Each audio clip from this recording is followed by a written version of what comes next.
Matt. I'm with Sunbelt Business Brokers. I have basically a solo practice in Idaho, We're in Idaho, and Matt. Where are you? I'm located in the Boise area, southern Oh, Idaho. okay. Okay. But That's where I'm from. I'm from Boise. oh, are you? Yeah, I'm But you're I'm a just in I'm Seattle a now. well, I'm a farm boy from Parma actually. So you probably know the if you know the area. Oh yeah, Uh yeah. I'm So getting yeah, ready good to to I'm move to Wilder here shortly. Wilder. Oh my gosh, no one knows about Wilder. I do. I had a business in Wilder. I had a fertilizer and chemical business in Wilder, right along Oh yeah, the tracks there. Yeah. yep, yep, So yeah. yeah. So I've lived in Caldwell for probably the last 10 years, and I moved out here from Eagle. That's where my office is in Eagle. Um, but I started in mergers and acquisitions with Coldwell Banker and was basically just their bird dog, and and then was learning the business, and then I got recruited to another M&A for strategic, to run their operations. I ran a I ran a local construction company here in Boise for 35 years, and so What was the name of it? Serenity. Yeah, I don't know that one. I was in the construction business there too. So, Was it? but I moved out of there in 1991. So that's I probably before your time.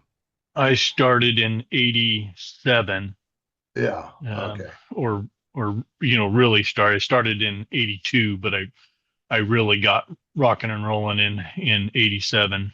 Um, anyways, yeah. So I tried to sell my business, and and that was with the local brokerage here in town, and that was a complete disaster. Oh, And they didn't tell me they didn't tell me what I didn't know. They just basically wanted to package and sell me without telling me what I needed to fix to make my valuation higher. And so I had a valuation done by another company, that said my valuation was 800,000, and which was almost all just assets, just equipment, and because we were going through a pretty good downturn. mm. But then the local company said, "Oh no, you're really only worth um, your income," which was pretty bad at that time. So they were saying a couple 100,000, and I'm like, "What? I have 800,000 worth of equipment. No, Like, no. What like world are you in? Yeah. where are you coming from?" And so I did, just take the other route and started selling my equipment off, and I sold one division off, to a family member. Anyways, the whole thing was just a disaster. And so I said, after I took a couple of years off, and and then I decided, you know what, there's got to be thousands of business owners just like me, that um, this business brokerage firm was kind of the only game in town. And it's like, if that's what they're telling everybody, I know that can't be right. So I started, researching business brokerage and started learning, and um and then whenever I got into it, I decided, okay, I went through the value builder program in an effort to understand what really drives value in a business, and to be able to help my clients who come to me, who their businesses have, a lot of potential, maybe could hit a mark, pretty easily. And so, um, I try to, when I analyze a business, I try to look at, could we quickly fix some of these things and get your valuation up, substantially?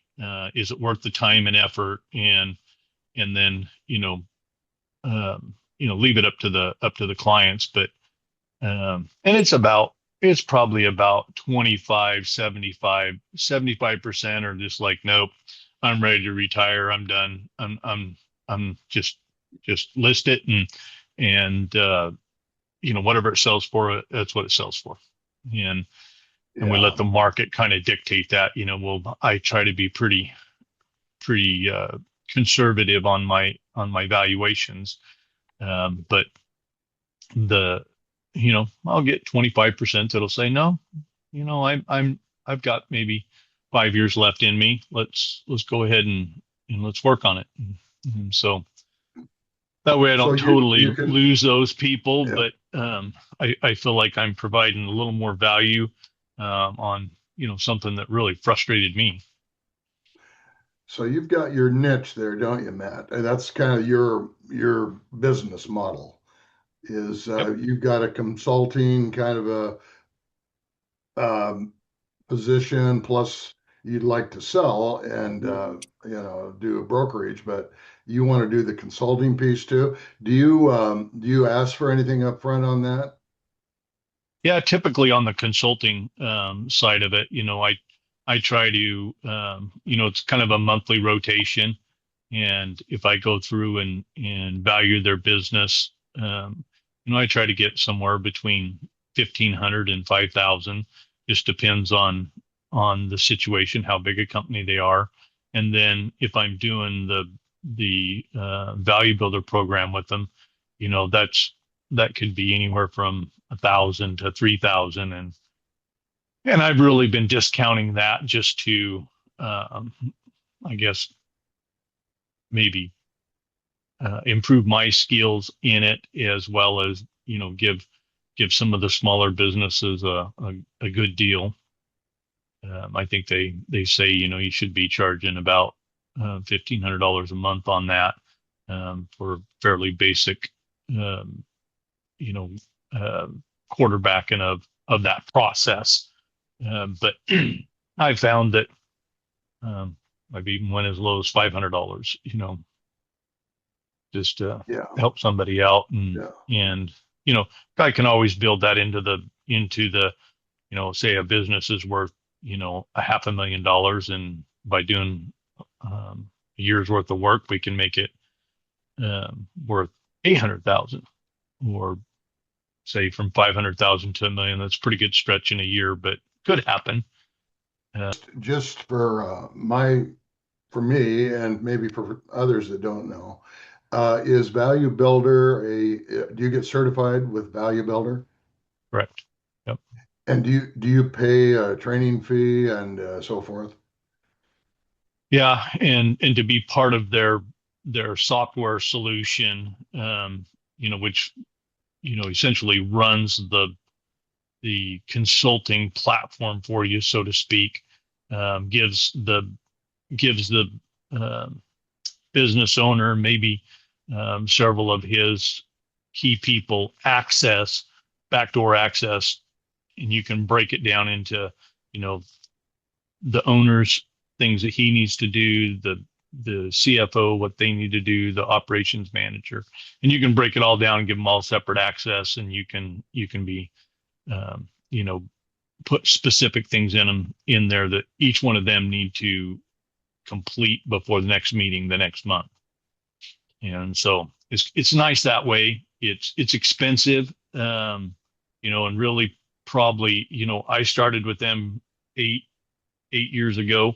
So my subscription is you wouldn't be able to touch it nowadays. But um, so the reality is you probably really need to be working with companies that are going to have a asking price of 1 million plus. It doesn't make it worth it, and you need to have probably a couple of them at least that you're running through the program. So it is a little bit of an upfront cost, and then of course you got to get certified, and that takes time and money to do so. So But you said you're with Sunbelt. yep, yep. Does how does Sunbelt help you get leads, or do they? Yeah, they have done a bad job of it since I started with them. Um, up until well, we have a marketing guy that we can pay extra to have him do a lot of that stuff for us, and it's $500 to $1,000 a month, and if you're willing to pay that, you do get some leads.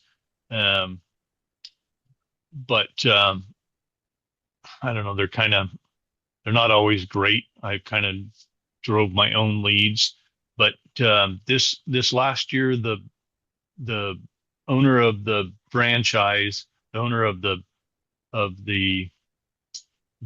Total Sunbelt Corp, is really took an interest in Sunbelt. He's owned it for 20 years, but this last year he's really took an interest in it, and has really kind of kicked himself loose from all of his other companies, and has really started um, helping the franchisees.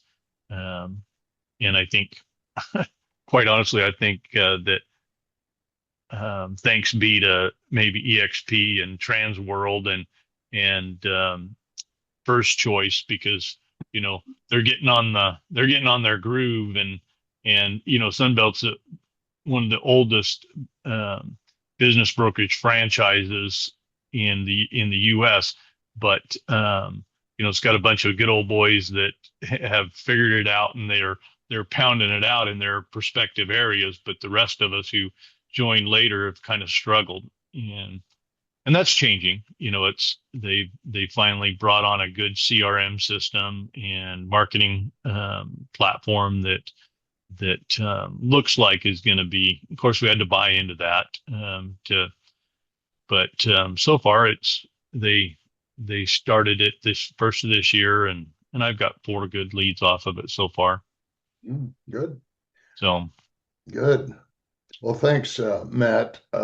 Matt,